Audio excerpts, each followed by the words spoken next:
So if you see me, I was like completely dancing to the theme. I saw you off screen. Yeah, you were rocking out. I was loving it. Hello, and welcome to the last episode in our season 1 of Brave Space Live. Woohoo! Woo! I'm Tychelle. If you haven't gotten to know me already, you're probably sick of me at this point. But I am a diversity, equity, and inclusion practitioner and learning consultant. And this is my co-host, Mel. I am Mel. I am a social ethicist and an author. Hello, hello. So this is Brave Space Live, as you all know, where we're having tough conversations around anti-oppression and communal healing. Yeah. So today, with our last episode of this season, you'll probably hear me say that 10 times because I'm sad, so I'm trying to fight back the tears. We'll be back. Don't worry. We are going to come back, and we'll tell you about that a little bit later in the show. But today we're talking about decentering whiteness. What a great way to end our first season with some real communal healing about what we can do to move forward. So in our conversation today, we'll go through, we do have a listener letter. Hopefully we can get to it, but we got 2 really special guests.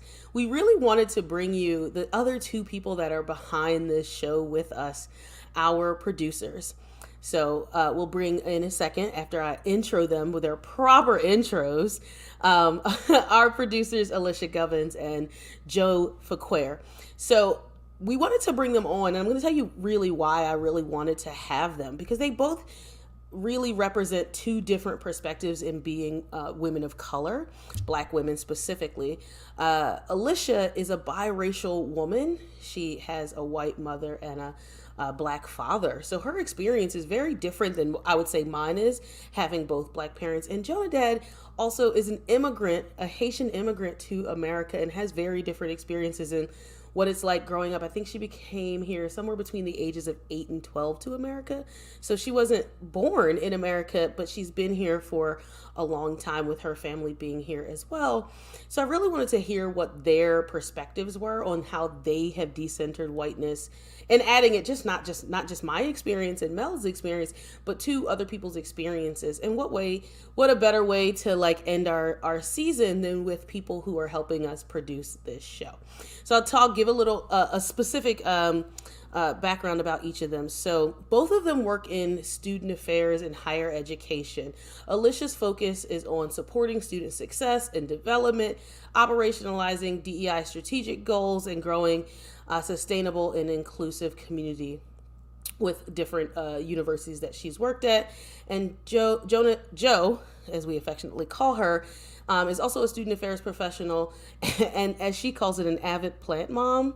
I'm just going to say that I gave her first plant, or maybe not her first one, but I gave her one. I don't know if it's even still alive. I'll have to ask her. She focuses on providing a holistic approach through programming, being on various committees and workshops, and helping to bridge the gap in diversity education and education outside of the classroom for students and experience and growth. So we'd like to welcome them both. Did I do that well? Did I do it? Did I do okay? Sure did. Yeah. Did it work? Okay. It was hard to be like, I know them, but I had to tell you all because you all don't know them so well. Did you do your first plant, Joe? This is very important. Not my first, but definitely my most memorable one, and it's still alive. So okay, great. It's still alive. It's great. Yeah, this was like 4 years ago. So your plant's like 4 years old. So the sad thing about that, before we actually tell the story, is I got a plant from a coworker years and years ago, and that plant grew really, really big, and subsequently just recently I had to get rid of it because it had root rot, and it wasn't coming back to life. But the person who gave me the plant still has the original plant she got, and when I go to visit New York City, which is where I got the plant from, she said she will give me another clipping and help propagate so I can get a new plant. But I'm waiting till I get another apartment that has a lot of windows. So that's a neither here nor there. But she's a plant mom. And we heard that story. I'm sorry, guys. I'm sorry, y'all. So we wanted to ground today's episode, as we do with all others, in a little bit of a story.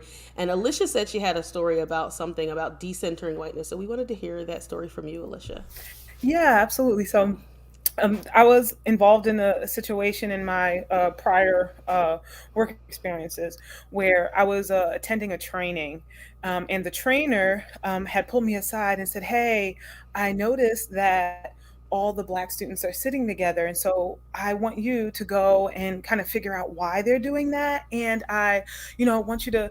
Let me know if there's something that they're upset about. Maybe that's the reason why they're sitting together, and maybe I can fix it. And so immediately I looked around the room and then I told the trainer, I said, well, yes, I see that there are a few people who happen to have brown skin sitting with each other, but at the 7 other full tables, there are only white people sitting at those tables. But that is fine. That looks normal to you. The thing that is sticking out to you is that these people who have brown skin are sitting with each other. And then I also mentioned to this person, I was like, also, the people at the table, of people of color, they're all not the same race. They're different. They're different BIPOC people. They have different cultures distinct from each other, and so, but you're not used to seeing that. And then immediately the trainer said to me, "Yeah, you're absolutely right. I didn't think about that. Yes, you're absolutely right. Sometimes I need help too." And so it was interesting, having experienced that and seeing that the trainer was concerned with the one table of brown people, but felt like it was normal for all the other tables of fully white individuals or white appearing individuals. That was normal, but what wasn't normal was the people of color sitting together. So I'll give an educational note in BIPOC being Black and Indigenous and other people of color, just so you all know. And it's so funny because what you're talking about is literally theorists have written about this and journalists have written about this. Beverly Daniel Tatum famously wrote called "Why Are All the Black Kids Sitting Together in the Cafeteria?" And it literally talks about that. So like the fact that somebody, it was like that coming to life is wild to me. I also want to throw it out there. I do want to throw it out there that there were like 4 people of color in like this group of 50 people. So, yeah. That's what happened. So I think a lot of this conversation is probably going to be focused on, for folks who are new to these types of ideas, centering, decentering can sound really theoretical and academic, but your story is so perfect, Lish, because it shows how normativity works. And when we say normativity, it's really just what we have been conditioned to see as normal. So like I, as a white person, don't notice when white normativity or white centering is happening because I'm white, and I just often don't see it unless I take the time to educate myself, or people of color around me educate me on like, oh no, why aren't you paying attention to the 7 white tables with all white people? Why is the table of people of color the only like the not normal thing? And you're blind to the rest of it. Sorry, I actually try not to use the word blind because it's kind of ableist. So trying to work on my language. There's a term that we call with whether there's one Black person or a person of color and or a group in a sea full of whiteness. So they call that the fly in the milk. It's like this thing is different and then doesn't belong here in this glass of white milk. There's so many different metaphors and similes and things that you can use for that, but it's this universalism and this thought process of centering whiteness, how it's centered in all the things that we do and how we think about this. So that's one of the things that we wanted to like get your perspectives on. What is centering? How is whiteness centered? And then talk about after we get to that, we kind of want to talk about how you've decentered it in your practice, in your own life, because that's a really big thing. And to your point, Mel, one of the things that kind of pops up to me is really thinking about how white people don't notice whiteness, but like Black people notice whiteness, but then also have to work, because if you're educated in the U.S. system, and most systems, to be honest, because whiteness has traveled around the world, that you have to learn how to decenter whiteness in yourself as a person of color, because white is the standard. That's part of what centering is. White is usually the standard. And I'll give you my example of how whiteness is centered. If you and any viewer out there goes and Googles the most beautiful woman, they have now added people of color, but it's way far down. right, in those Google searches. And if we can think about that for like the sexiest man alive, there have only been, I think, 4 people of color, and twice it was Denzel Washington. It was, no, 5. There's 5 in the history. So there's The Rock, there's Michael B. Jordan, there's Denzel Washington twice, and Idris Elba. But when we think about most beautiful woman, she's usually white, blonde, and of a certain body type and things like that. So that's centering because that's what is most beautiful, right? Yeah. Even though we have so many different people. But I'd love to hear from you all.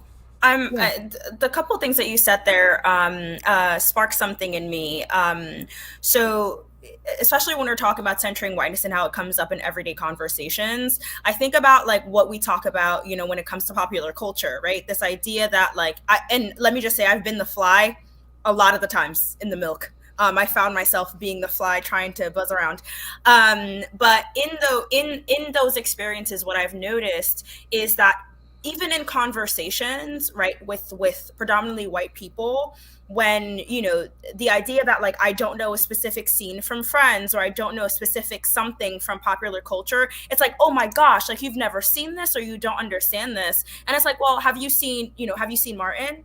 Do you understand Living Single? Do you understand all of these shows that I have grown up with? And I have, you know, even coming to the US, that I know as popular, right? That I know as having influenced how I see the world and who I am, the things that I say, the things that I find funny. You don't know those things, and you don't have to, because you don't have to tap into my experience in the same way that I have to tap into yours. And so it's just so funny when you think about like Seinfeld. They say it's a show about nothing, and it's one of the most popular shows, and I hadn't seen it until I was well into my 20s. I still haven't seen it. And don't like it. Yeah, still haven't seen it.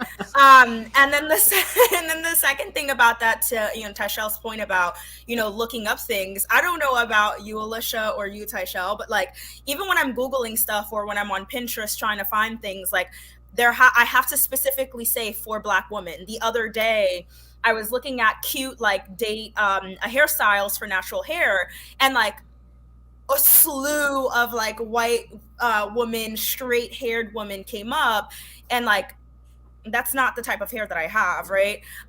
So it's like I have to always specify in a lot of spaces, not even just online, but like even as I move through the world, I have to specify the need for my perspectives to be considered, not even centered, but to be considered in what's considered popular and what's considered beautiful and what's considered relevant. All the while, whiteness taking from Black culture and making it the popular and seeing it through the popular lens. So it's very interesting. But this idea of decentering whiteness is something that, like, coming from Haiti and being here, I never really had to do it in Haiti because I was surrounded by Caribbean people. I was surrounded by Black people. But then when I came to the US, it's like, oh snap, this is different, right? Like I am one of 3, I am one of 2, I am one of 1 that looks like me in this space. And I have to conform, and I have to kind of forget my Haitianness in order to survive in this environment. So, and that's something that I can still say that I, experience even now as an adult. Wow, you brought up so many good things. It's so funny because I forget that, like, when there's a thing there in Mel, if maybe you don't know this, but there's a thing called Black famous, and it'll be Black people who've been famous for decades. Regina King is an example. That's definitely where I was going because she is the most Black famous person. Yeah.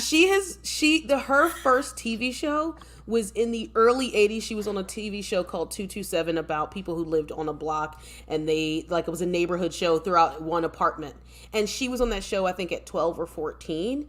And she has been famous consistently but only in the Black community. People they're like, who? The girl who was in Benjamin Button, and we're like, no, that's Taraji P. Henson. And also, no, like, she has been famous ever. Case in point, I don't know who this person is. I mean, I'm not great with celebrities in general, but still, like, I have no clue. This is the not same thing, something that white people know. Who was it? Angela Bassett was like, she was just recently giving an interview and they were like, what's something, do you ever think you've been snubbed for like a major award? And she was like, yeah, what's love got to do with it? I think the person who it went to that year, like it was the easiest role that had no complexity, but she was embodying Tina Turner and didn't win an award for that. But it's just so, it goes to show you like until Regina King, who's now been in like, I think the Umbrella Academy is a show that she's in. Nobody really knew who she was, but she's been famous. No, Mary J. Blige. Mary J. Blige was in the Umbrella Academy. I don't know where Regina King I think Regina King was either that or American Horror Story. I think they were both in that. No, I think Regina King did a stint on that as well. But that until they were in something that was like considered mainstream, nobody even knew who they were. Alicia, I'd like to get some of your perspective on like what you feel centering is, and maybe even going off of, I don't know if we're all nodding to Joe's experience. Like yes, exactly. But we'd love to hear your thoughts on that. Yeah. So like Joe said that she is not from the United States. Even though I have a white mom and even though I have a black dad, neither of my parents raised me. It was my father's mother, my grandma, who raised me. And so I don't necessarily have a perspective of having to contend with I guess like pulling back and forth with the two races of my parents per se, because, you know, my black grandma is the one who raised me in a major city where there was a predominantly black presence in all of the schools that I had attended for the most part. And so what I had to contend with was my light skin privilege and being different in terms of having a lighter skin of the brown skinned people, and kind of navigating that like those waters, and also having to, I guess, stake my claim, stand my ground in that I am black, I guess, because white people know I'm not white. You know what I mean? And I could be a little bit racially ambiguous. Like some people think I'm Hispanic or something like that. But having to kind of like double down on my identity and decentering whiteness in that way. I remember being in elementary school, having conversations with other students, and they would ask me things about white people, and I know because I really didn't know no white people either. Like, yeah, but they were like, she knows because she's part white, so she's got to know. And I'm like, I don't know. Like, that's probably the most decentered white place that you could ever be, is like a black middle school, and they're like, so what do white people like? And you're like, I'm like, I'll go ask my mom and report back. And then like they would say things like, white people can't fight. And I'd be like, well, it's a good thing I'm not white. And then I look at them and then they don't try anything. You know what I mean? But there was a lot of, it was interesting because the things that we watched on television, we knew at being in a predominantly black neighborhood, there were no white students in my elementary school, my middle school, or my high school. But we knew a lot about like the mainstream culture. We watched a lot of those mainstream things, those television shows, as well as the black famous stuff. You know, we were well versed in all of that. But it wasn't until I got to college that I really understood that there is a black famous and that most white people don't know about anything in it. It's like every year it's only like two people. It's like everybody knows Will Smith and Denzel Washington, and then like two black actresses as well. And Beyonce. Yeah, but did you see the SNL skit that when they found out that Beyonce was black? It is, if you have not seen that SNL skit, you should watch it. And it was after the Super Bowl where she did like an ode to Black Panther, to the Black Panthers, not Black Panther the movie, but Black Panther the group. She did an ode. They were like, Beyonce's black. It is the funniest. So y'all, if you in the audience, if you have not seen it, it is hilarious because that people, like white people, are finding out that Beyonce is black, and they're like not hilarious. necessarily horrified, but they're like flabbergasted at the fact that they had no idea she was black. So I think that's an interesting one. Mel, I'd love to hear some of your perspective in like how different in how whiteness. I mean, maybe how you think whiteness was centered, but also like what centering is for whiteness and how that just looked in your experience. I actually, if I just could, there was something that I definitely wanted to say about my college experience. A lesson that I had to learn in decentering whiteness is, of the white people who did know Black famous stuff and who were, I guess, essentially quote unquote woke, I would hold them in such high regard, and I would like something that, even though it would be a situation like that, you should not, like, for example, I'll say holding racist beliefs. Of the white people that I knew who had limited or none that I was aware of racist beliefs, I would hold them at a higher pedestal than I would any other Black person who also, and it's like people doing the right thing or doing their job or just doing the bare minimum in that regard. When it came to whiteness, I had such an expectation because it was normalized that inherently they would just have specific thoughts and beliefs and things.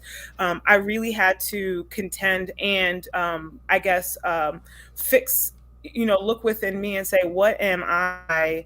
Why am I holding this person to such high regard? Like when for doing the bare minimum. Yes, exactly. And that's something I had to contend with in college, and I wanted to share. Also, there's a great Beyonce meme for that where they're at an award show and their daughter Blue Ivy is sitting between them, and Beyonce is holding Blue's snack pack and like juice box, and like they're clapping at whatever's happening on stage, and Blue's like, calm down. So you gotta like be like, hey, you did the bare minimum, but it's like the meme says like when a white person does the bare minimum, we invite them to the barbecue. Oh, by the way, we'll tell you why the barbecue is canceled. Mel, we love you, still can't come to the barbecue. It's canceled. Nobody's doing it. We're not doing it. But you're like, when a white person does their bare minimum, you're like, calm down. You don't get cookies. Yeah, we've talked about this a couple of times. You don't just get cookies just because you like said something not racist if you're a white person. Or you did a dance or something, So when the bar is so low. So white people, I agree with everything that's been said in the sense that white people have to work to learn how to see when whiteness is being centered. We have to work to learn how to recognize it. It's like the analogy that I use is like, when you first wake up in the morning, you haven't brushed your teeth yet, and you take a bite of something and you can't really taste it. Like your sensibilities, like, because you got like your breath is stinky, like you got stinky stuff going on in there. So like it impacts your ability to sense and taste and smell things. I honestly think it's like, is that a weird analogy? I think it's a very weird analogy because are you waking up and just immediately getting out of the bed and eating something? Because we need to talk about that. I usually brush my teeth first, Mel. Like, well, it's like, okay. Usually. I'm gonna be real. I feel you. Okay, you know what I mean? It's like it impacts your ability to sense things. That's what I'm trying to get at. Okay. Right.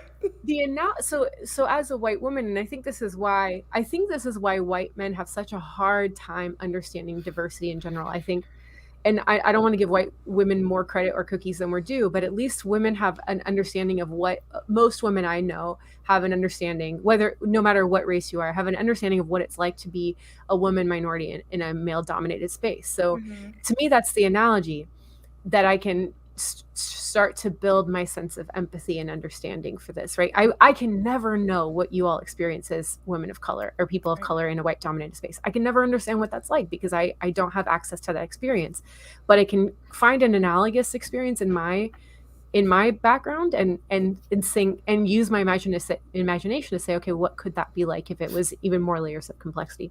Here's an example that I will use, especially for any white folks watching. So I'm a musician, and I have been in bands I'm the only woman in the whole band of dudes, and I've been in groups where nobody says anything outright sexist to me. Nobody, not a single person, but I'm very well aware that I'm seen as a tag along, or that I have to prove myself, or that anything I say I have to like uber supported. I'm not just trusted that I have leadership or authority in that space.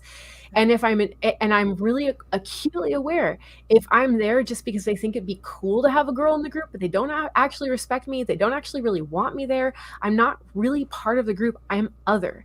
I know what that feels like, and I can't imagine having race as another layer on top of that, right? I've also been in groups of bands where I'm the only woman, where I do feel like my authority is respected. I do feel like when I say things that people listen and take me seriously, and I don't have to run the extra mile just to be treated like an adult.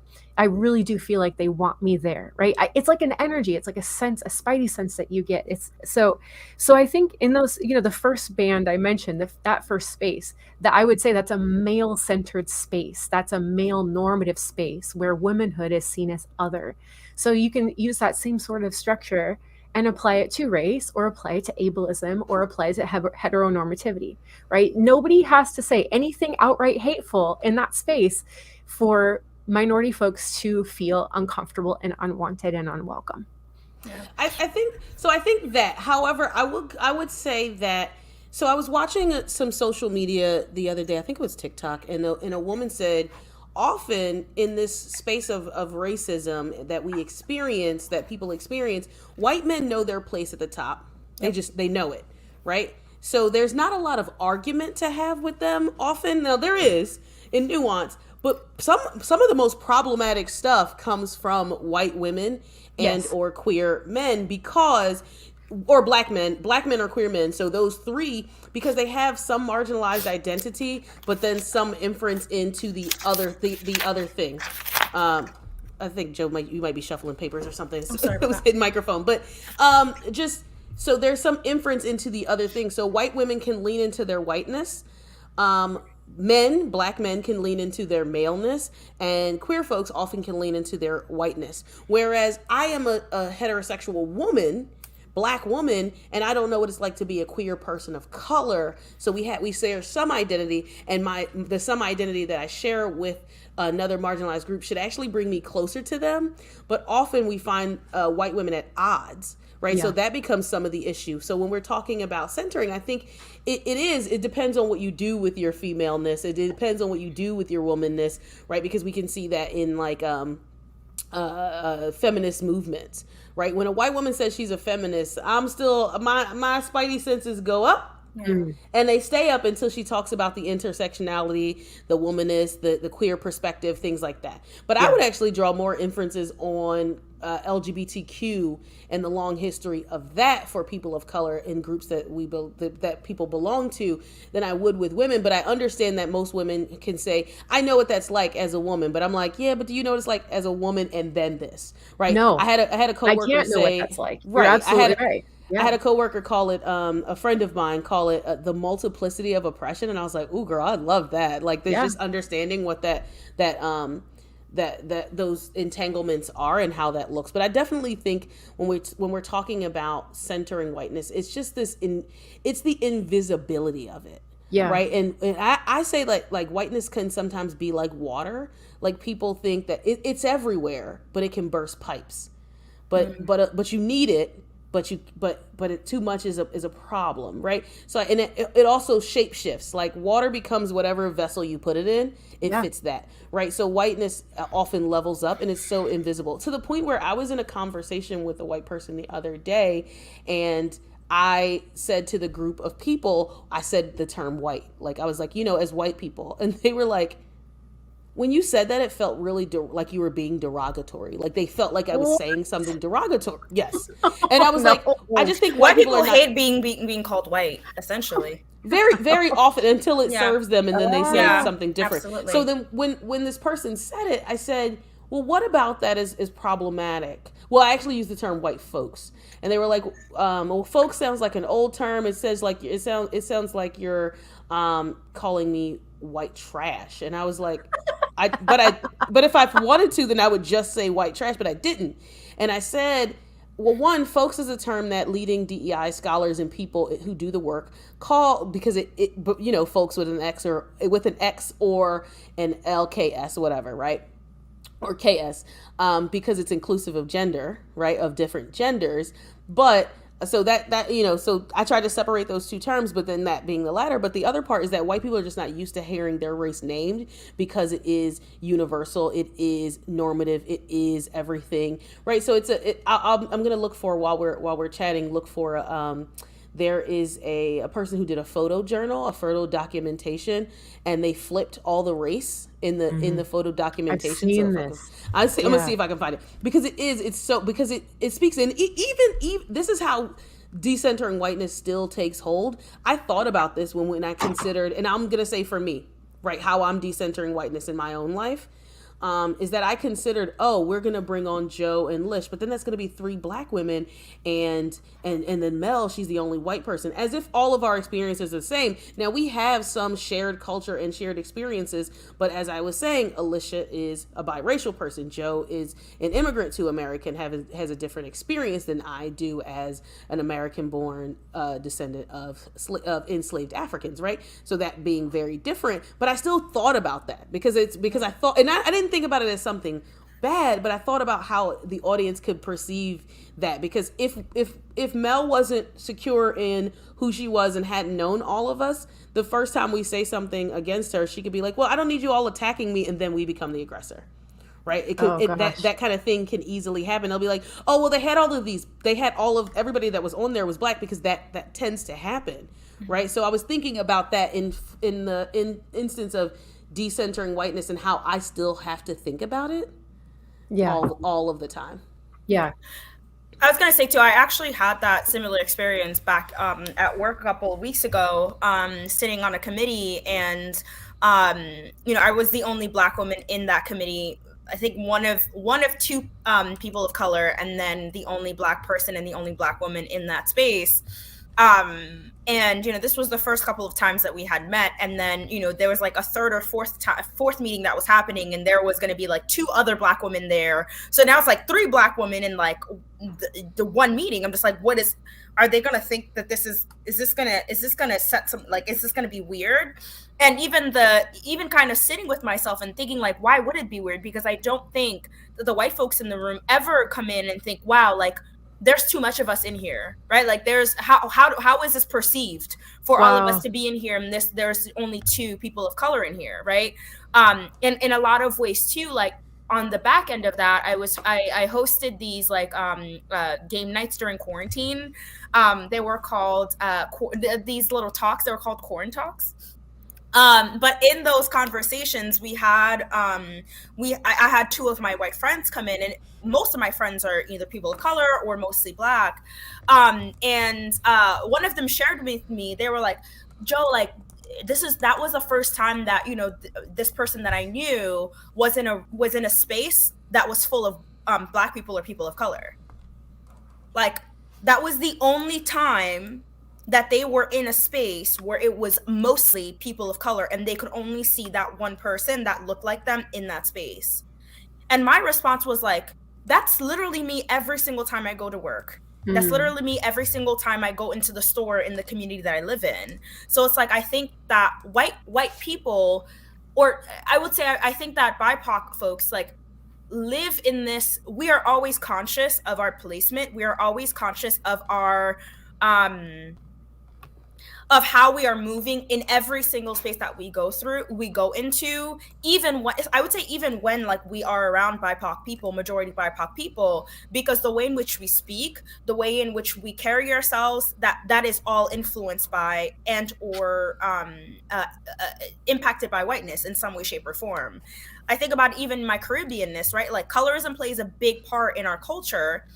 When my sister was born, my sister's light-skinned, and like my grandmother's, comments were like, "Oh my gosh, she's going to be so beautiful. She's going to be so this. She's going to be so that." And this over compensation of her skin tone and of her beauty because of what she looked like, and having to unlearn that, and also, help my sister unlearn that too. Like, you are not better because you're light-skinned. You are not more beautiful because you're light-skinned. You are beautiful because you're beautiful, but not because you're light skinned, You're right? closer, not because you're closer to whiteness than others. Right. And you know, thinking about the ways we talk about, you know, in this broader sense of proximity to whiteness being something that is worth mentioning, but not always how it impacts like in our daily conversations in the way that we see each other in the spaces that we inhabit. So like I think about it from my family. I think about it from my friend groups. I think about what's considered attractive, even as I was growing up in high school, right? Like I would have light skinned friends and like who would be, you know, getting the guys to like come up to them and, you know, all these things, the yellow bone obsession, right? Like all throughout my days in high school, like this idea that like the closer you are to whiteness, the better you look, the better you are, the smarter you are. And that's reflected in business, right? Like that's reflected in what's considered favorable, that's considered in what we see on TV, right? Like shows will say they have diversity, but you have the, you know, one light skinned racially ambiguous girl with what is it called? 2C, 4C, 3C hair, like the looser curls, right? Like that's considered the standard of beauty. So I think about the ways in which like you can see how it influences our lives and on a daily basis. One of the word that comes to mind is totalizing. Mm-hmm. Totalizing. Right. Yeah. One of the things that you said, Joe, really stuck out to me. So I was working at a university some moons ago, and for reasons I can't name, because I signed some paperwork that says I can't talk about them poorly, I won't mention their name. That's what happens at times. There wasn't a court case or anything. It just was, you know, a severance. And they put that, and for whatever reason, they needed to put that in there. Like, you can't speak publicly and poorly about our institution. But I had brought the book White Fragility. We could talk about how that centers whiteness in that work. But I brought the book White Fragility because for me, that's the first place that white people can start. If you can't handle this book, then you don't even get to read the Black scholars who do the really serious work, right? You can't, like, why would I let you read or introduce you to Audre Lorde, the perfection that is James Baldwin, if you can't even get through a white person telling you about your whiteness, right? So I gave that book to this administrator, and they actually ended up assigning it to their class as required reading. So great. So then there was a diversity committee, and there was a person of color that was on it. That was my boss. Although we're not the same. She is a Latina. And she was leaving. So I said, oh, can I get on the committee in your place? Because we work in the same department. You know, I work right under that person, representing the student side, right? The student facing work. And so I sent an email to that person, and they said, I think we have even though this person is leaving, my Latina boss is leaving, I think we have enough people of color on the committee.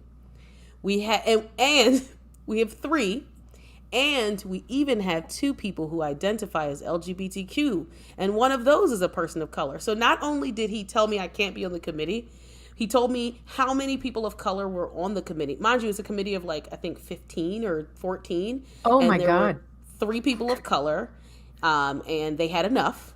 And he's talking about it like it's collecting baseball cards. It was he for said, him. Sorry, we met our diversity quota. You can't be a part. Like, he's like, nope, we made quota. Nope, we good. Wow. So he said, I think the perspective is represented well, so we don't need you on the committee. But if there's any, if we need, and this is the kicker, even worse than that, if we need help with the background work, we'll reach out to you to help us do the groundwork. So you don't want me to be on the committee representing the ideas. You want me to do the grunt work. Mm-hmm. What? No. So just for clarification, I just did some math. 3 people out of 15 people is 20%. And the United States population is 40% people of color. So that diversity committee didn't even have proper representation according to like the US population. Like, that's really embarrassing. And the thing is, it was this like, we already have the people of color perspective, but then thinking about the other side of that, do you qualify that as we have the people of color perspective, but everyone else can be white? There's no qualification because white people speak for everybody, but people of color only can speak for people of color. And we see that in many different areas. There was a person who was talking about literary work in higher education or literary work in general. And they were talking specifically about the work of Toni Morrison. And they were saying, like, Toni Morrison writes books, but she writes from the people of color perspective. So when her books are assigned, they're often assigned in African American studies classes or during Black History Month. Whereas if we've all gone to high school in America, we've all read Shakespeare because he represents a universal perspective, although he does not. Right. Yeah. So thinking about how that's even written in when we have this conversation. Mel, did you get those photos I showed you? I wanted to show and to see how shocking the centering of whiteness and how normative and how invisible it is. So I wanted to share some of them. While you're looking at that, there's this quote by this writer. They're like a trauma-informed specifically talking about trauma and how it relates to racial justice. Name is Rizma Menakim. And the quote is, "The white body is the standard by which all other bodies are judged." And thinking about conversations that we've been having about even like in the ways in which white women interact with this work, this idea that, when we're talking about the things that impact women, and how, in popular feminist conversations, we tend not to center the perspectives of women of color. And also outside of like buzzwords, right? Like when we're talking about, I've seen so many headlines about how Black women die at a higher rate than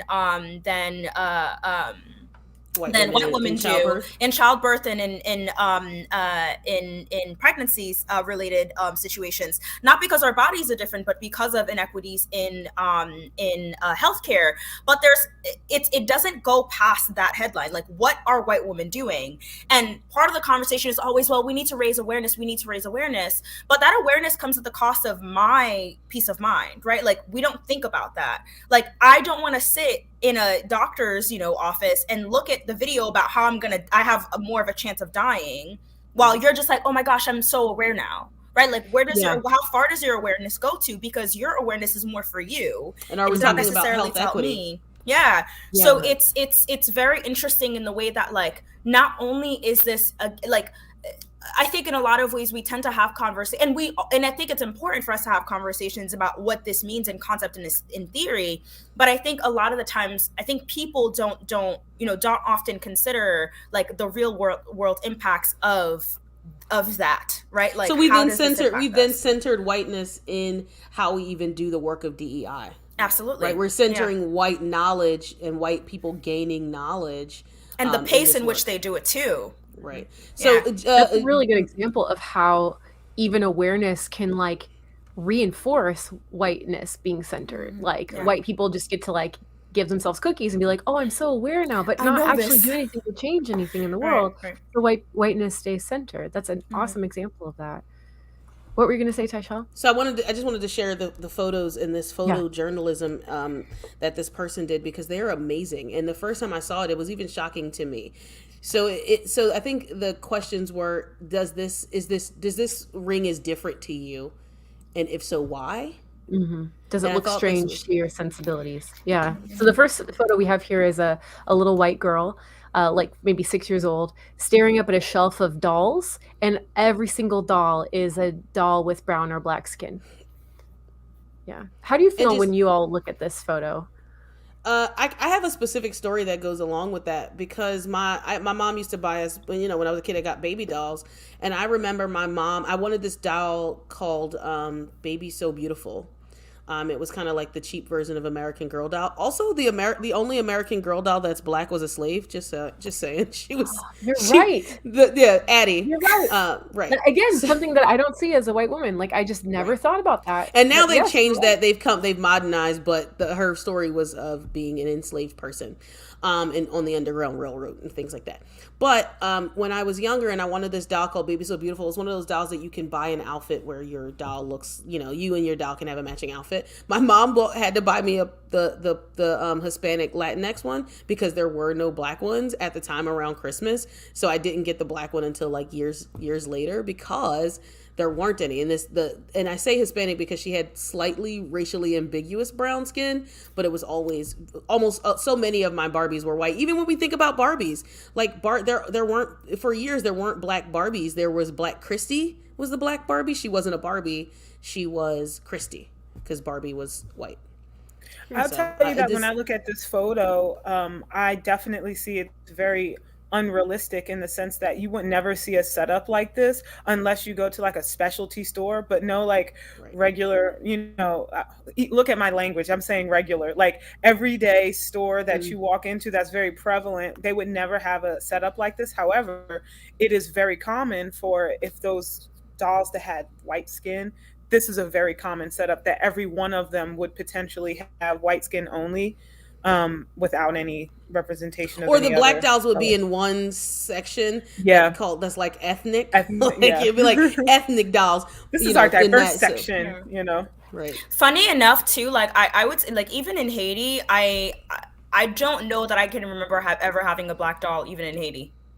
I want to show the other pictures as well, because so this one is one that really stands out to me as well, because we so normalize staff of that help, maids as white. I mean, as Latina. Let's explain what this photo is for the folks listening. So in this photo, it seems to be like an upper echelon apartment or hotel room, and there's a maid service, and the maid is white, and the woman who is receiving the help from the maid who's pouring her tea with her small Yorkie on her lap is a Latina woman who is on her phone, not paying attention to the person who's serving her. So there's a white maid and a Latina rich woman, I think, is in this, what it's supposed to be depicting. And we will post all of these on our social media so that you can see them as well. And then there's one more. This one is the one that kind of really I have never seen something like this. Joe, can you explain this photo? There is, it's in a salon. There are a group of Asian women getting pedicures and foot massages by white women, and the Asian women seem to be having the time of their lives. So I've never seen this either. Yeah. No, never. And the white women are like below them, like massaging their feet. Yeah. Right. Again, normativity, like what looks normal to our eyes versus like, oh, when you flip the script, holy smokes, like this is suddenly very... The one that's not in there that I couldn't find, it's a little bit harder to find unless you find the actual journal.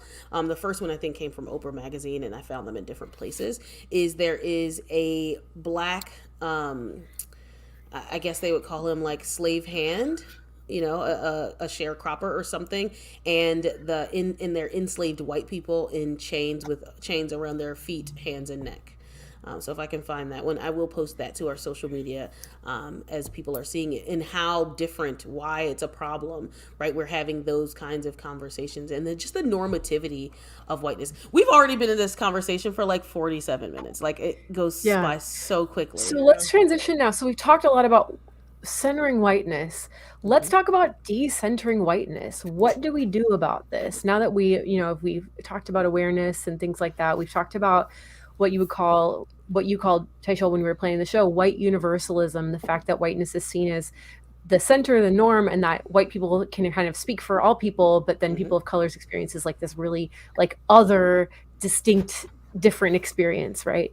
That you have to qualify. So we put our heads together and came up with a list of 10 examples, ways that we could decenter whiteness. But before we dive into that, I'd love to hear from Lish and Joe. Anything you want to say to preface this conversation around decentering whiteness? And I do have a question around this specifically. If we're going to center BIPOC folks, does that require us to decenter whiteness first? How does that work for you both? Yeah, no, I absolutely agree that in order to center BIPOC, you have to contend with decentering whiteness first. You can't start off by trying to showcase BIPOC, because I think all you're really going to do is, I think you will just overshadow that with the whiteness that you center. So you must start with that. And you have to think about your role and how you perpetuate it. Oftentimes, it's thought, I think I get the flavor anyway, that white people will think, what are other people doing? Like, what are they doing wrong, and what can be done so that they can fix it? But they don't view themselves as being part of the problem or perpetuating it or having any racial blunders, or, you know what I mean? And we really need to, when I say we, I mean they, I mean white people. White people really need to contend with that, and they need to strip away the idea that if I admit that I perpetuate racism in any capacity, I must be a bad person. Like, you can be, you can be a nice person and be racist. Like, you can be sweet, like you can, all those, you have good manners and you can still be racist. And so you need to disassociate the two. Yeah, that's great advice. Thank you. Yeah. Some of the things that I was thinking about, Mel, is naming it, right? Like, we need to, I think sometimes we tend to talk about whiteness, like, especially now as we are getting further and further into our DEI becoming mainstream. We need to name what whiteness is. How does whiteness show up in these spaces? And specifically, how does whiteness show up in the spaces that you're in? I know for me, it's how we talk about, colorism, and how we use language. I know even for me and how I date, right? Like, what I consider attractive, who I'm dating, and how I'm, keeping a hold on my culture as I'm dating different people from different cultures, and also being open to dating white men. What does that look like for me in still holding on to, my Caribbeanness, my Haitianness as I'm interacting with? I think naming whiteness and naming the attributes of whiteness is really important, because then we just kind of have this looming a boogeyman that we don't know what they look like. We don't know what we're looking for, right? Like, how are we going to know how to decenter something that we refuse to name, or we refuse to detail? So I think that's one thing. And then also, like, I think in a lot of ways, in connection to what Alicia was saying, it's not about guilt, it's about engagement.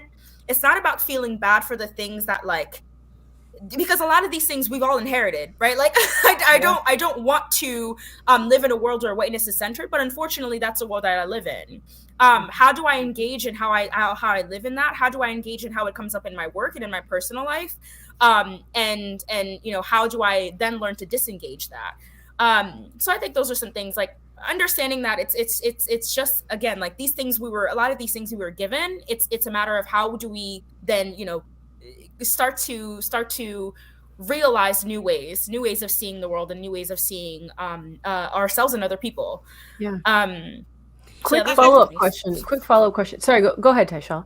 I had two things that kind of Joe said that made me spark the thing, and I think we have to have an entire episode on, like, what is whiteness. Like, I think we talked about that a little bit. Like, but, like, if you ask a person, like, what does it mean to be white? Like, very often they can't come up with any particular thing about whiteness, because white as a race is grounded in certain things, right? And especially an American experience of colonialism, whereas their ethnicity is more of who they are. And I had this conversation with somebody else the other day, the person I was having the conversation with about white folks, when I said, they talked about their ethnicity, and they were talking about an Irish ethnicity, right? And I said, well, to be Irish is very different than to be white then. They're like, yes. I said, but here's the thing. Every person in the Americas, and especially North America, has to hyphenate their identity to be to American, to the point where we've done that to indigenous folks by calling them Native American,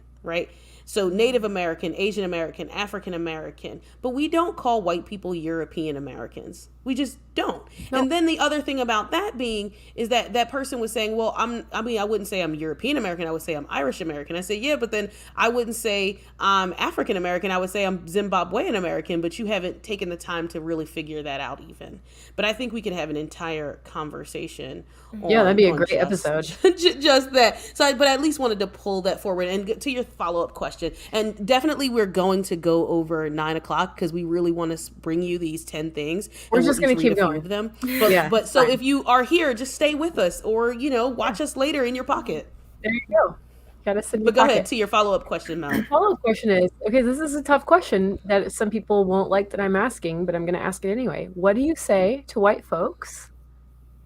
Not white trash, white folks. Okay, what do you say to white folks? I was not calling them white trash. No, I know. Not call a white person.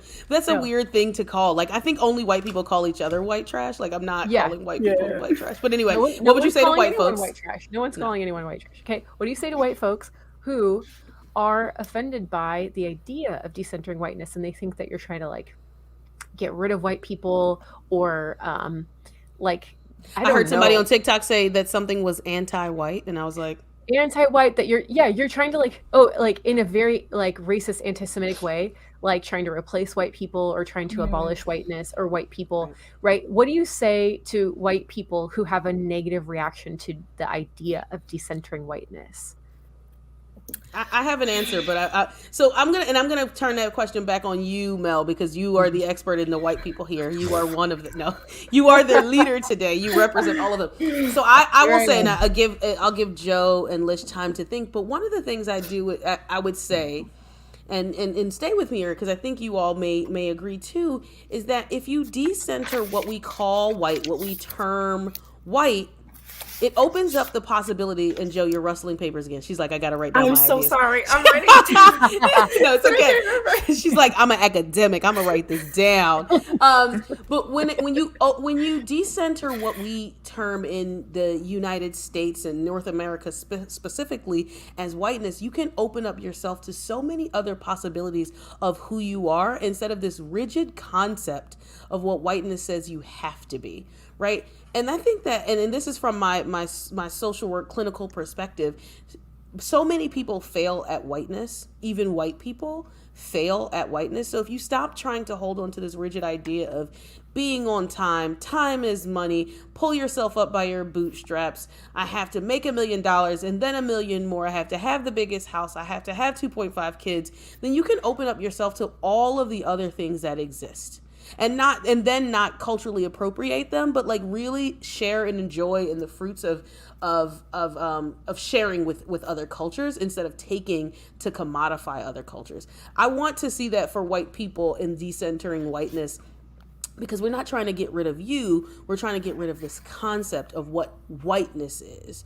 And I think it would just be such like, I have sat and listened to, I have a person that I know that is Native, and just listening to how they talk about their experiences as a community and not the person.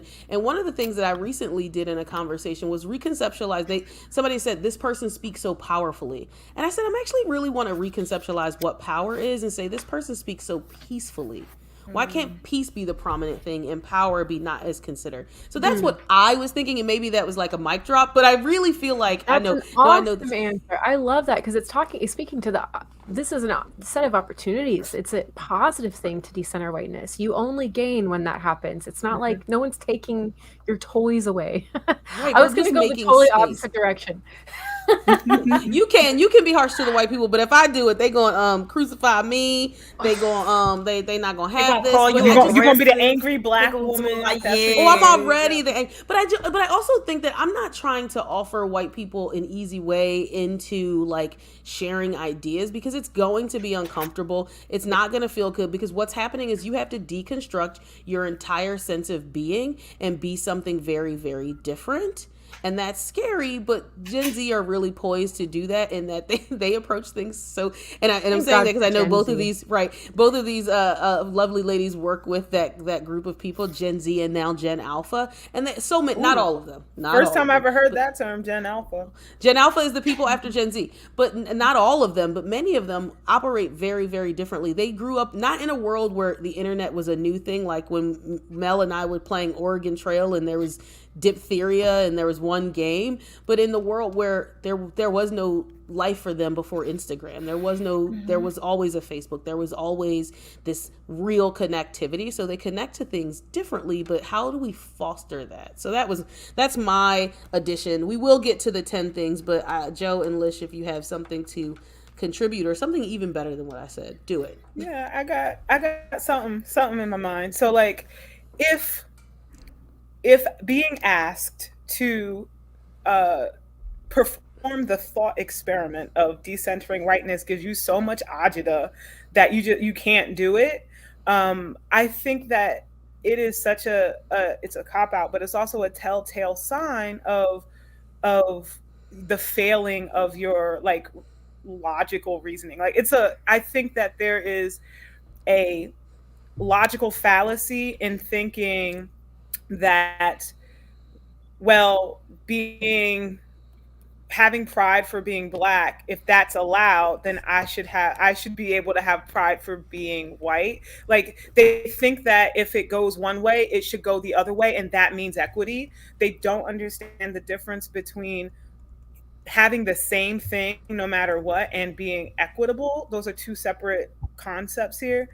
And there is just it's not understood, or maybe on purpose, like they don't, it's like a rejection of recognizing these things. But decentering whiteness is a thought experiment. And if you don't even say, well, what if this is the case, then what, and then follow the experiment, if you can't do that, if I'm being honest, I can't talk to you. I can't, like, there's nothing else for me to, and me trying to get white people to decenter, it doesn't fall on my shoulders or other people of color to kind of compel white folks to decenter whiteness. White people will certainly benefit if they do so. But the burden of having to do that does not fall to me or any other person of color. It falls on each individual white person who, if they want to benefit, if they stand to benefit from it, then they have to. And maybe if I'm being honest, maybe that's a little harsh, but I don't know. I lived a lot of life, and I mean, you guys, the two of you are older than me, but so far in my life, did she just call me old? No, you're older than I am. No, I know. But there are some instances where I need to just, you know what? I see where it's going. I know that I can't make any headway with this individual, and I'm just going to get my peace of mind. So I'm just going to bounce. That means leave. I'm just going to like exit stage left and like, let me do me, because no matter what I say, they're not going to take heed. So it should be very telling for yourself. Yeah. Yeah, that's very interesting. At the end of the day, whiteness ultimately can't really be decentered unless white people participate in that project. Yeah. It's just not going to happen. It's not possible. Right? And in that conversation, to Alicia's point, I think like in kind of thinking about the things that we have said about whiteness and specifically like white supremacist culture, right? Like this idea of like what it centers individualism over community. It centers like professionalism over pace, power over peace, right? Like essentially whiteness power hoards. It's greedy. That is tiring. That is exhausting. Yeah. That is not only exhausting for me, that is exhausting for white people. Yes, it like is. White culture, whiteness. She's like, yes, I'm white and I'm exhausted. Yes, I'm exhausted. I'm tired. Yeah. Whiteness literally like hurts, and Tychelle just says this all the time. Like whiteness hurts white people too, right? Yes, like racism also hurts white people. Like the ways in which we interact with inequality based off of like all of that hurts white people as well. And I, in my old age, I'm learning. Just so you all, why she's saying that and we're laughing at her, because she has this running joke that she's the oldest person in the room constantly, and she's been running that joke for as long as we've known her. Yes. So go back. So you in your old age. Yes, like with me in my old age, I'm learning what's mine to hold. Mm-hmm. And helping white people understand why they need to detach from this and help themselves is not mine to hold. And I'm not saying in the sense of like, because I work in higher education and this is literally part of my job, right? I hold workshops, I hold conversations, I am constantly doing this in my work and engaging in this work. So I do this work all the time. But you pay for it. Sometimes I'm not, to be very honest with you. I mean, you work in higher education, Sometimes, so yeah, all the people who higher are working education. higher education also know that You feel it's me? duties as assigned. Yes. We're voluntold a lot. Yeah. But I say this to say that, like, I don't, to answer your question, Mel, like, I don't know that is mine to hold, because not only do I have to contend with what I have to deal with how whiteness impacts me and the negative ways that whiteness impacts me. I have to live this world as woman, and I have to live this world as Black. I cannot take on the weight of helping white people help themselves and free themselves from whiteness. I have to do that work myself, and I have Right. to I help my mean, the family only thing through you can that. do is unearth it for them so they can see it. And that's the thing, I think, in the work that I do, I only do the decentering and showing white people what's going on with them because it impacts the people of color that I work with on a daily basis, right? So that's why I do it. But it is to have and to hold and like to really figure out what in that. And to Joe, and to your point, we also have to we are living, and we didn't get into that too deeply, but we're sitting here decentering whiteness in our own lives because the same education system you grew up in, we also grew up in the United States. Like, Mel, for whatever you grew up, we were told the same thing. Like, there aren't kids in the United States who weren't told that in 1492 Columbus sailed the ocean blue. We all were told that same lie, and that it doesn't look like us, right? So we all are having that I mean, for me, one of the first things that I had to decenter was like, I wanted to play tennis, right? Like, and now there's Serena and Venus, but when I was younger, because I'm about the same age as them, I was like, I want to play tennis because it's so awesome at a country club and a blah, blah. And I was like, do I want to play tennis because I think it's fun or because it's like a white elitist sport? And it was because it was a white elitist sport. So I've never learned how to play tennis. And I mean, I think now I would go and probably play it, but I wanted to decenter that for what was fancy, what was awesome, what was the greatest thing to do, and not playing basketball or any of the, like, certain things. Like, there are so many things that Black people don't allow themselves to do because it doesn't center whiteness, and it centers what is considered bad or poor. Like, I knew a Black person who said, I don't eat fried chicken at all because of how it is stereotyped against Black people. I'm like, do you know how delicious fried chicken is? Like, to not eat it. But that's the same thing. I have never gone to a white event and eaten watermelon.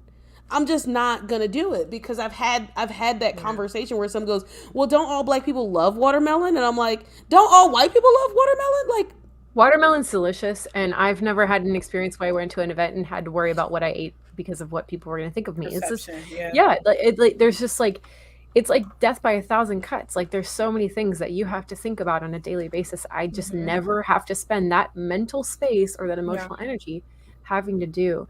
Tychelle, earlier you asked me what I would say to white people who are offended by the idea of decentering whiteness, and I've been thinking about this whole time, and I want to pick up. I'm glad you remembered the question because I was like, I'm going to ask you that same question. I was going to say same question because I forgot. But yes, I've been thinking about how I would explain this. Yeah, and I want to tap into something Joe touched on about hoarding power. And so the analogy that I would say is, like, let's say I've got a house and my neighbor's got a house next door, and there's an apple tree that both houses own. So it should be 50-50 split in those apples. Okay, just go with me for a minute. I got some weird analogies today. I'm not going to talk about toothbrushing. She likes houses a lot. It's on the so many of them. But anyway. Okay, exactly. So let's say I go up to that tree and I take 95 of those apples, and the ones I leave for my neighbor are like the ones with worms in them. Okay, and then I'm sitting there with all my shiny apples, and someone comes along and says, you are not supposed to take that many apples. You took too many. You're not sharing. And I get offended and I go, how dare you criticize me? I can't call myself a moral person, number one. Okay. I can't call myself a good person, even though I think that I earned those apples because I picked them, right? But I took more than my share. Number two, there's no way I can ever have a healthy relationship with my neighbor after that unless I make it right. So for me, decentering whiteness is sharing. It's taking up the right amount of space. It's not saying I'm going to grind myself into the dust and have no apples. It's not saying I'm going to take all the apples and ignore the fact that people are saying I'm taking all the apples.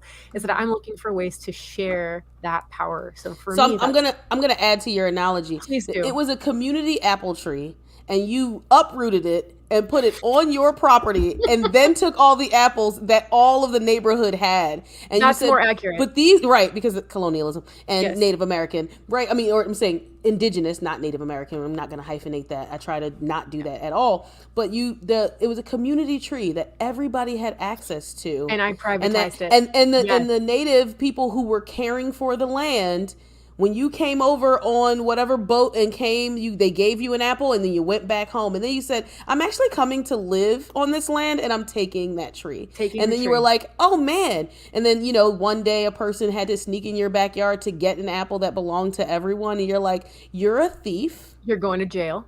You should go to jail. I'm going to build a system and hide you and build a jail out of the twigs of the tree. And you can no longer have apples. Yes. It's so spot on. Yeah. And then your kids inherit the apple tree. Then your kids inherit the apple tree. And you get offended when someone comes along and say, you should have never had that tree. Why don't you just give 10 apples away? And you're like, how dare you? I worked hard for this tree. I worked hard to uproot this tree from everybody for my family. My grandfather stole this tree. Fair and square. Yeah. And they're like, actually, you have to put the tree back. And you're like, we earned this tree. And you're like, you didn't. You're like, but you're taking a tree away from me. And it's now my God-given inheritance.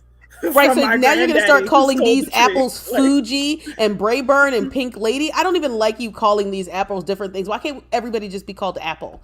Apple was actually the original name for all fruit, just so you all know, before they actually branched out into other names for fruit. So apple was kind of the core name. Right.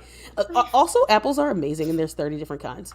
Or 30 Why or more. didn't you all expound on my toothbrushing analogy to the same wonderful degree? Because it was ridiculous, and I brush my teeth when I wake up before I eat things. I just imagine Mel having a mini fridge below her bed where she just pulls out some snack, and she's like, amazing. I can't change. And she's like, I can't taste my cheese stick. Mel lives in Mel lives in 2045. That's where Exactly. You wake up on the weekends, you be like, I ain't doing nothing, I ain't washing my face, I ain't doing nothing. I'm just going to sit on the couch, watch TV, and then in a few hours later, give me a granola bar. I feel you. I feel you. I'm not afraid to admit that. But also now it's not the morning time; it's noon, and she's like, "Why does this granola bar taste like the inside of my mouth?" Why can't I taste anything? Okay, all right. Well, let's read our list before we. So I'll if somebody wants to take the first three, I'll take the next three. I'll take 4, 5, and 6. This is our list we came up with ways to decenter whiteness. Absolutely. Yeah. I could take those first three. Oh, thanks. I volunteer as tribute. Yeah. Okay. So the first one that we I don't know. I don't actually know what that means because I've never seen that movie. No, I'm sorry. Go ahead. The first three. But you know that it came from. But you know the movie because it's a white movie, so I have to know it. It's like I have never seen Harry Potter, and I know more about the houses. I know more because I worked with students, and they would be like, "I'm Dumbledore," and I'm like, "I don't know who that is." A house. Oh, I don't know. Okay. No, I know what it is. It's like the Slytherins, the Hufflepuffs. See, I've never seen that movie. I know. Anyway, we put together a list of things that you can do to decenter whiteness, and Alicia's going to read the first three. We're a hot mess at this point. Number 1. If you're not including perspectives of people of color in your work or research on people of color, you're not decentering whiteness. That was number 1. Number 2. If a person of color tells you about a racist experience and you don't believe them, you are not decentering whiteness. Number 3. If you are showing people of color as recipients of help or charity and not as leaders in dynamic roles, you're not decentering whiteness. Awesome. I will take the next 3. And we did have some, when we say we came up with this list, we just sourced a place to, because I don't want to ever take credit for anyone else's work. We thought about some of the things that really happened in our lives. And then we also sourced some of the great information that is out there about decentering whiteness, both in classrooms, in organizations, in yourself, in, many different places in the workplace. So we did source some of the things on this list as we are adding to it ourselves and what we thought were important and that resonated with us. So I wanted to make sure we made that clear. So number 4, if you refer to white people as people and BIPOC, Black, Indigenous, and other people of color as Black or brown people, you are not decentering whiteness, right? White people can't just be people and everybody else be. And that also goes for code words like diverse. And you're like, white people are not the same either, right? Okay. Especially if you don't want to be called white. If you don't have real diversity on your boards, in your leadership positions at the highest levels of your company, then you have not decentered whiteness. And I'll do the next one and then hand it off to someone else. If people of color are not creating, implementing, and leading without the white gaze of people hovering over to say what is good and what is bad and what is acceptable and what everyone else will get, then you cannot be decentering whiteness. And I'm going to hand it to Mel and then let Joe close us out, so that I think there are, I've read 3, so there's, if Joe, if Mel, you can take the next 2, and then Joe, you can close us out so that the white person is not the last voice. Perfect. Way to decenter whiteness. Yeah. Number 7, if a white voice has the final word in every situation, you are not doing the work of decentering whiteness. Number 8, if you are not reading books by people of color, as Tychelle mentioned before, you're not doing the work of decentering whiteness. And Joe. Number 9, if you think that a BIPOC's response to racism is worse than the actual racism, you are not decentering whiteness. And lastly, if you insist on intruding on affinity spaces of people of color, you are not decentering whiteness. What are those last spaces, 2 really hit me? Joe? Go ahead, Joe. Can you explain what affinity spaces are for anyone who doesn't know what that is? You want me to do that? Yes, please. Yeah, so affinity spaces are spaces that are specific to people of different ethnic or different backgrounds that center on marginalization. So there are spaces for Black folks, there are spaces that are specific to Indigenous folks, spaces for LGBTQ plus folks, spaces that are specific to women. So any group that sits in the intersection of marginalization usually have spaces that are safe for them to be able to discuss, to be in community with one another, and those spaces are considered affinity spaces. And I'll take that a step further and say, when we're looking at even intersections, right? So we can say there are spaces for just Black women. Mm-hmm. And then there also are spaces that, there's a lot of hashtags of QTPOC, so queer and trans people of color outside of the LGBTQ group, as queer and trans people of color have found themselves not welcome in spaces that are supposed to be for mainstream or white LGBTQ folks or queer and trans folks, right? So when we're looking at them, those last 2 that you brought us home with, Joe, were really hit me, right? So when we're looking at, if you're, how often do people think the response of the response to racism is worse than actual racism, is an entire episode that we will have to do, because I think about that so often, where people say, I just was on TikTok and Modern Warrior made some comments. He's an Indigenous creator, and somebody said, well, your rhetoric is anti-white and that's real racism. It's like, well, I thought real racism was racism. What is real, like qualifying it. And then also I think that one of the things that I've noticed, and I've led workshops, and that when we're leading workshops, often we cannot make affinity spaces a level 1 conversation, because when we do, we always create, and I've been to workshops, and there are spaces for white people to create, to gather in an affinity space, and white people really often don't know what to do in that space without voices of color, which is also impactful about what is whiteness when you don't know what to do with it outside of yourselves, and to be able to hold that. So usually affinity spaces are like a level 2 type of conversation, and that's a really interesting thing. So I hope, and I'm not going to say pray, but I hope that white people can really get to a place where they understand themselves as indifference to whiteness, and then also how whiteness impacts them. Because one of the things that really struck me too, as Joe was talking about what whiteness does to white people, as she said, I often say, is that if we center whiteness, and whiteness is this ideal that you have to be certain things, you have to measure up to certain things, then we're leaving out poor white people, right? There, poor white people. What about a poor white person who needs access to social programs such as welfare, TANF, or what people call food stamps? What happens, because 66% of the people on welfare are white. I think it might have lessened just a little bit, being the other 40 something % of the people on receiving food assistance That's what TANF stands for. Temporary Assistance for Nourishment and Food. I think something No, like needy that. families, temporary Needy assistance for families. needy. SNAP is what food SNAP. stamps is. Yes. Thank you, Alicia. So, You're and welcome. I feel so bad because I have a person who works, a friend of mine who works in that. He's like, Tychelle, he's gonna be like, Tychelle, why'd you say that? SNAP and TANF are social programs that people should be able to access when they need them.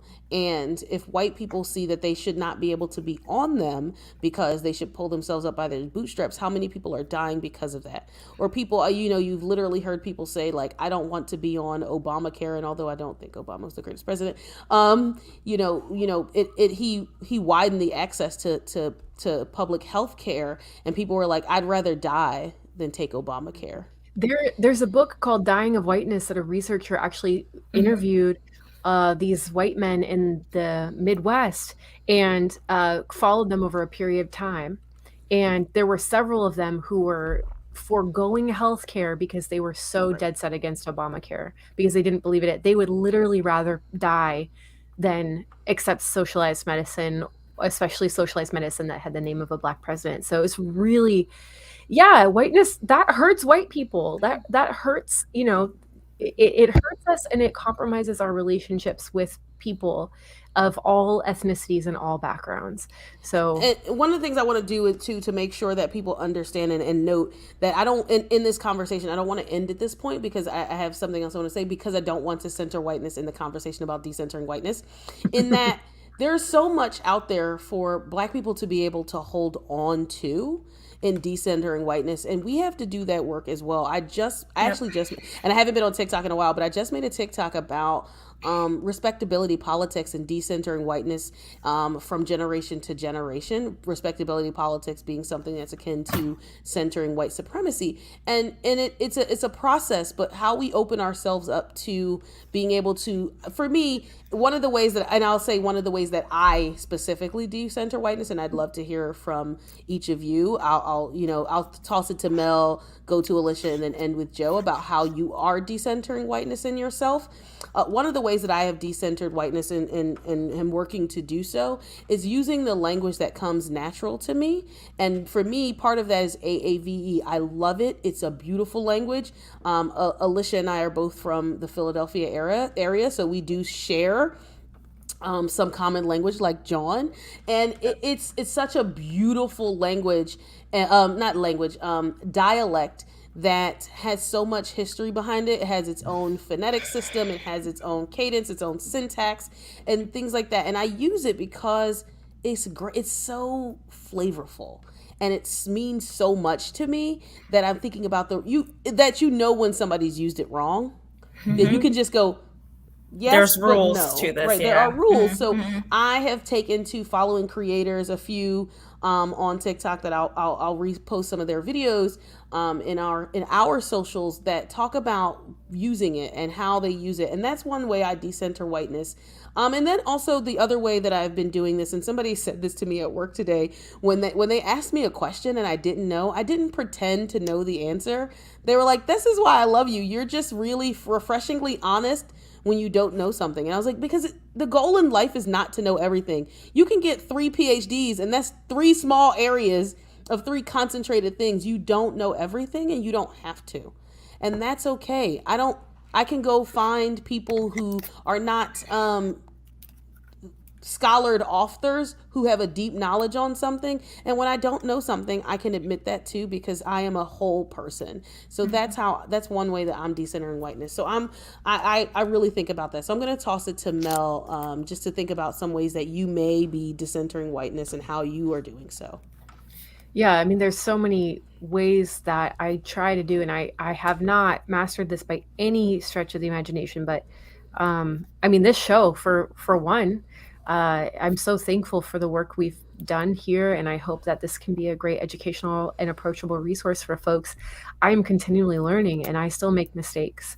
I think for me, decentering whiteness is, a lot of it is letting go of my deep and abiding need that I've been conditioned to have to be a nice white person, to say, I value kindness above niceness, and I want to be called out if something I'm doing or saying is harmful or problematic. I want to, and I'll be receptive, and I'll be teachable, and try to be as humble as I can be.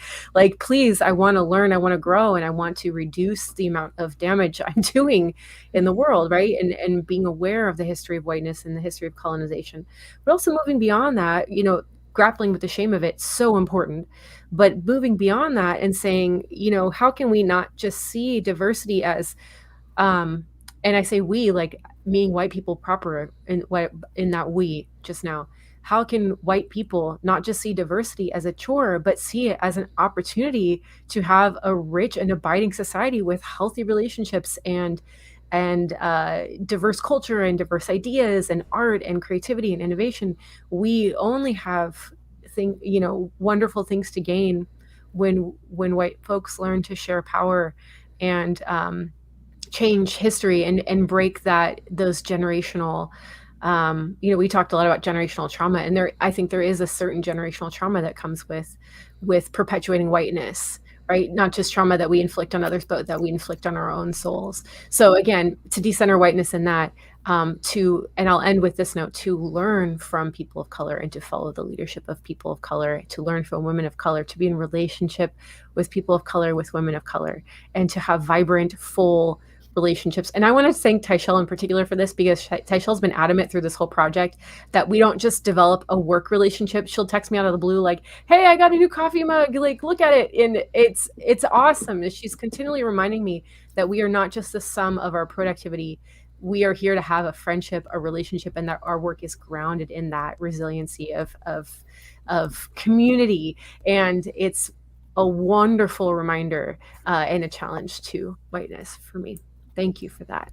Absolutely. Alicia, how are you decentering whiteness within yourself or with the sum of what's around you? Yeah. One of the things I'm feeling really compelled to talk about, as one of the things I'm doing to decenter whiteness is doing me, no matter the perception. So we talked extensively today about how we have to think about how we're perceived in the world if we were to do X or Y. I I think that it is important for me to double down on my interests, no matter if it appears as if um, it's not black enough, or if it appears as if um, uh, some white people might experience a little bit of agita with like what I say or Also, what I that's do. the $100 word. I was like looking it up on the side, like agita. I didn't know how to It's like spell it, so it took me. I think No, it's I got it. fancy word. I did actually get it, and I was like, I love that word. I'm gonna use that word. But I had to look it up, and you should have saw me putting It's a like $5 AG day, and word. I was like, it is. Yeah. And also Um, in your, and I didn't mean to cut you off Come in. too, but I love your use of the AAVE in that. I'm gonna do me, I'm gonna do and me. because what that means is focusing on yourself, being yourself authentically. Yeah. I'm gonna do me, so you can do you. Yeah. Yes. And and just my biggest example, and then I'll be done, is like I like and I sing like classical music. But I do it and it sounds like, it's opera, and yes, that realm has certainly been um uh overpowered with a lot of white voices. But my the people that I love and I'm obsessed with is, the late Jesse Norman, and then Kathleen Battle. These are black women who have had very successful careers, and have paved the way for many people like in the classical world, with having their big robust black voices, and so like being okay in that and pursuing those things, and like giving myself the agency and the space to pursue literally anything that I want, despite the perception, is what I have been doing recently to combat and to decenter whiteness. Awesome. And Joe, you can take us home before we have to close out and let you know that we won't Yeah. be back for a few months. But anyway, Joe, how have you been Yeah. decentering whiteness in your experience and what's around you? Yeah, a couple things, and I loved everything that everyone shared because I think I'm like taking a little bit from each of them. But I think about it at work, like I've started using AV at work. I started talking to my colleagues in AV, I started talking AAVE, I started talking to my students in AAVE, specifically my Black female students, my Black students, period. Because they understand me, I'm able to relate to them. I can use it, I understand it, they understand that I understand it, and it makes them feel comfortable, valued, seen, like And no less professional on your part. absolutely. And like and I make sure that my coworkers understand as well, like I'm being intentional about this, right? Like when I say I'm finna go to the office to get some water to drink, I'm being intentional about that, so that way when I say it, if you would like to ask me questions, absolutely, but don't start butchering it either. But in my personal life, I think I've started to listen to a lot more jazz. I've always loved jazz and I've always loved music because that's how, my dad raised me on old school music. So I've listened to a lot of jazz, and I started getting into a lot of contemporary romance novels that center Black women and that center women of color. Because I think a lot of the times we look at novels and we look at romance and we always see that white women are centered.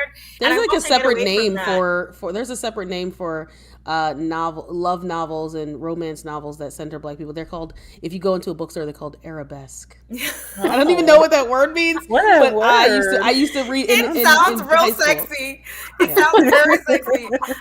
And then lastly, I think the last thing for me, I think sometimes we talk a lot about generational traumas, but not enough about generational gifts.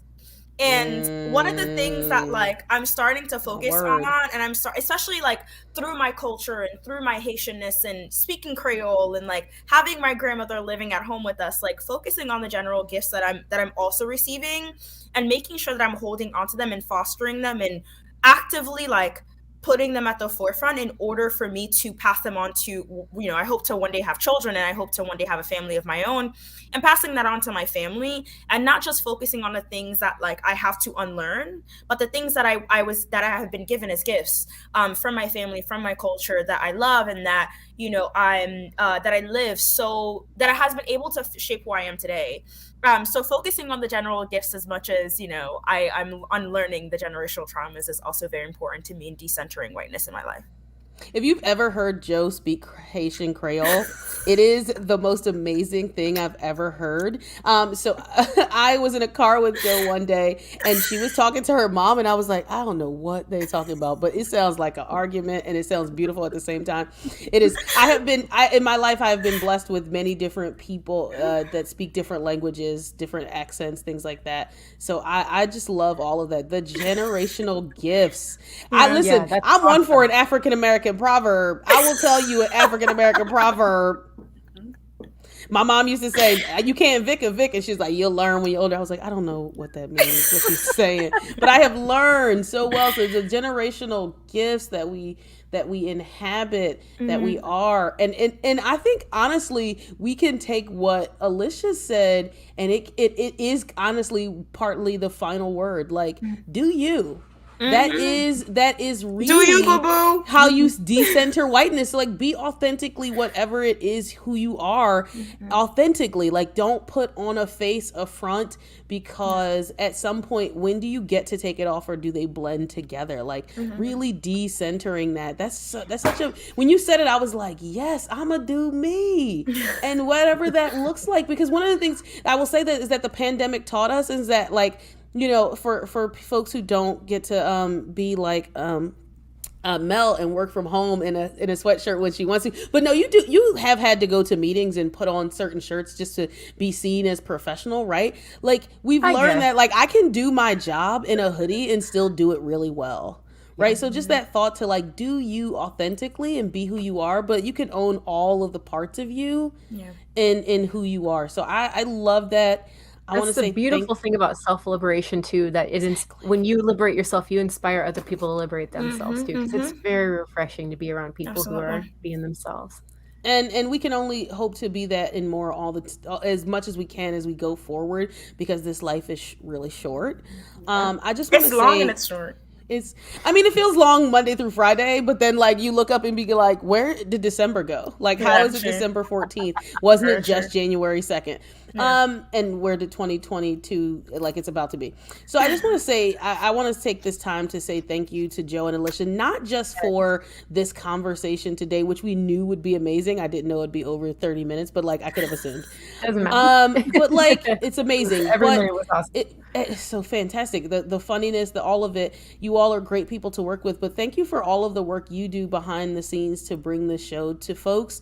You don't always get to see and hear their work, but they are there. If you haven't got a chance to, go visit our websites. Their lovely faces are there as well.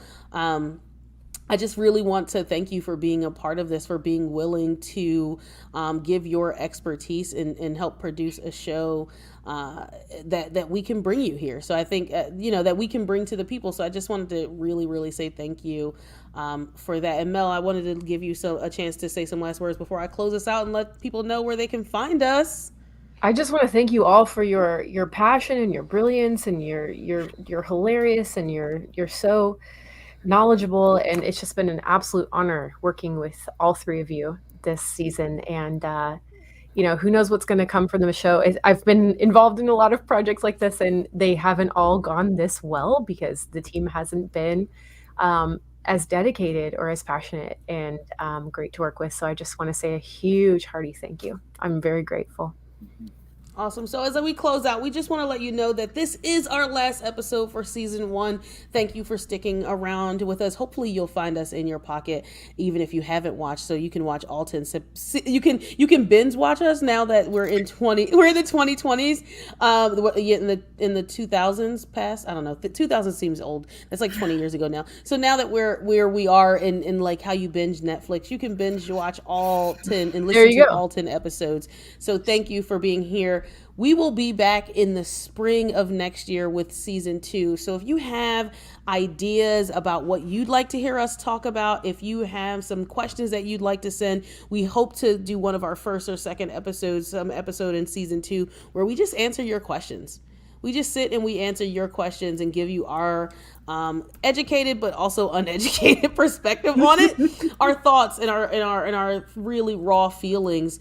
So we really just want to say thank you to you all and see you next season. We're really excited to revamp. I've already told a couple people that they have to be a guest on our show because I get to work with and know so many people, and they were like, yes, let me know when. So I absolutely can't wait. Mel, anything to add before we close out? No, I think you covered it. Yeah, just cheers to everyone listening, being here with us. This has been a blast.